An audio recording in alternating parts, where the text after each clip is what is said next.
Sir. Sir, I am not the student of the economics.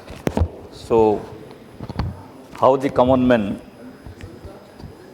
sees the budget and the finance bill, I will speak through the eyes of the common man. Sir, I believe if the budget would have been the pro people, there the common people would have been happy. So there would not have any say in this finance bill. So I do remember when Honorable Finance Minister was presenting the budget for 2016-17,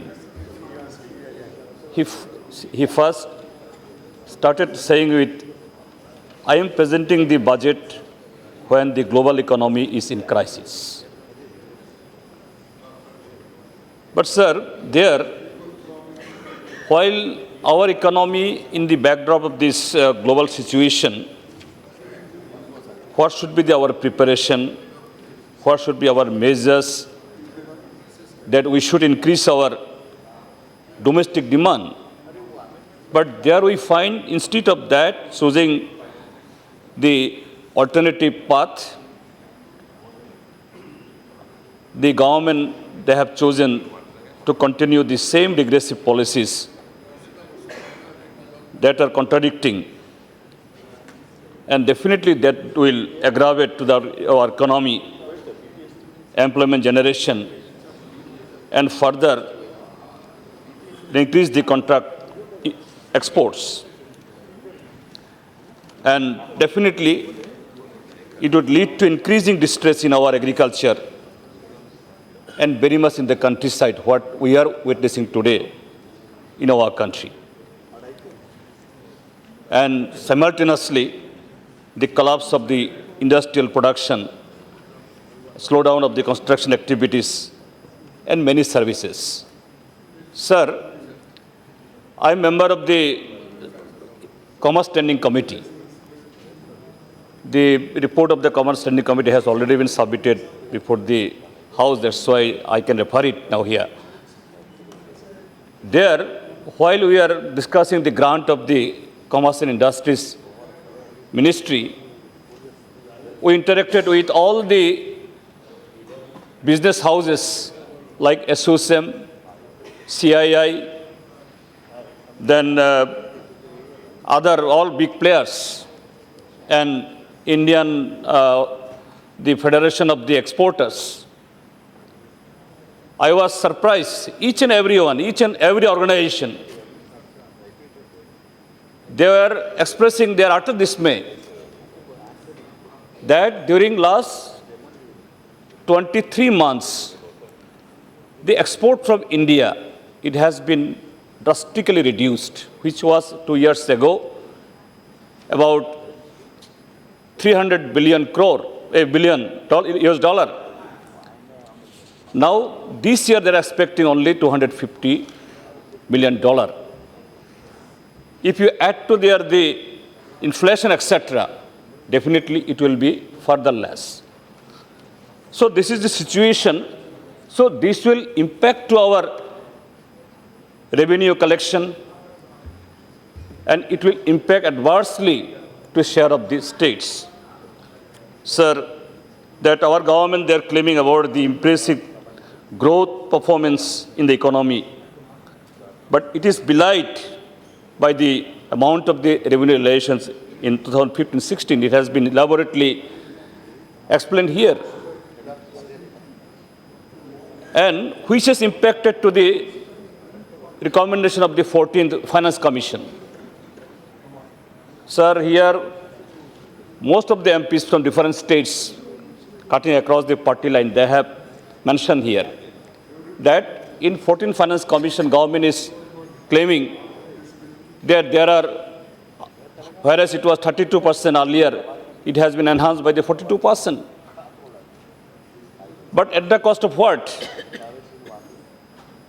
By the scrapping about 23 central sponsor scheme and so many things.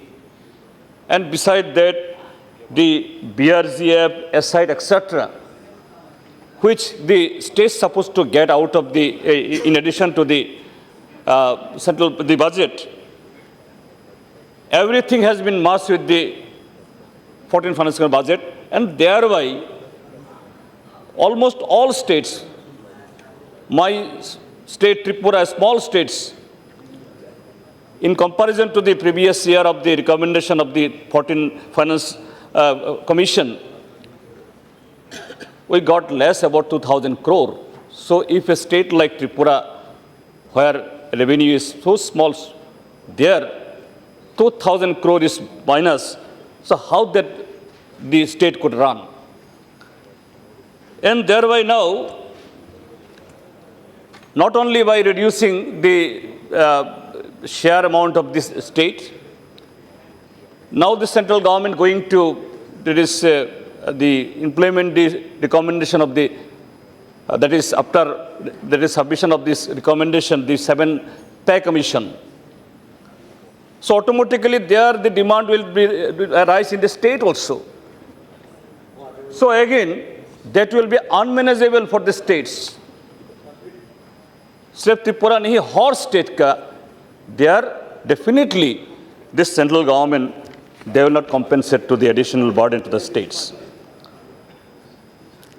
And there, the only 2015-16, that the gap of the revenue realization, that has impacted the states miserably. And there, the government now, what we have seen, that they have been trying to meet it out of the excess duties, which in that is different aspects we are referring that the reduction of the oil price, it is not going to the consumers because it is being realized by the excess duty, but the common people, the states, they are not getting any benefit out of that. Then, sir, the government, now again, they are proposing for the, through the indirect tax proposal, which will supposed to yield to 20,670 crore, which will be again burden to the consumers. And again, here, so many speakers have told that through the critical cess, education cess, and that and this and that, lakhs of crores are being realized. That's also indirect taxes, which will be burden to the common people. So this way, the government, how that is putting more troubles to the life of the people. Now government claiming that this budget, of course, the finance, the bill, etc., the tax proposal, etc., to meet all these budgetary proposals, that this budget made the pro-agriculture. Please conclude. So I have started. No. I am that is representing a very 8 minutes backward region. The time is over. Sir, Just you are. complete in a minute. Sir, there also, if we see that the enhance or so-called the pro-people budget, pro-Kishan budget, pro-agriculture budget, that is only, that is transferring the burden to the banks and insurance companies. Nothing direct budget benefit will go to the farmers. In agriculture budget, there is no reflection of that enhancement for this sector. And if we see against the portion of the GDP, it is last year, whereas it was 1.8%, this year it will be reduced to 1.6%. Again, sir, there in this the budget, it has been proposed to the reduction of the subsidies on the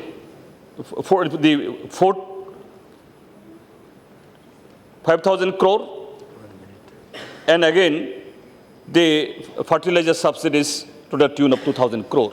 So how come this is the pro-agriculture or to enhance the... Sir, I will completing, sir. You have given everybody... Very liberal. Yeah. Then, sir, again, this government, they are claiming their सबका साथ सबका विकास. Definitely, सबका विकास तो जरूरत है. लेकिन किसको साथ देना है? जो कमजोर वर्ग को. The marginal section of people. In our country, they are, since last almost 2.5 decades, the provision of the ST subplan, SC subplan were there. This year, whereas against the ST subplan, the provision supposed to be about 40,000 crore, 8.6% of the total plan allocation.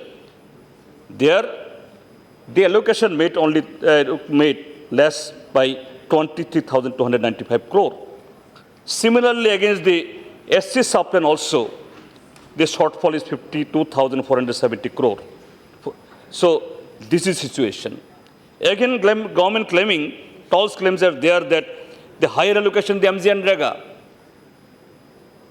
If we compare with the provision, the allocation of the 2010-11, this year it is only similar. So after 5-6 years, while there the inflation, etc., number of the job card holders also increased, but the allocation is same to the tune of the 2010-11. So it is not the higher allocation.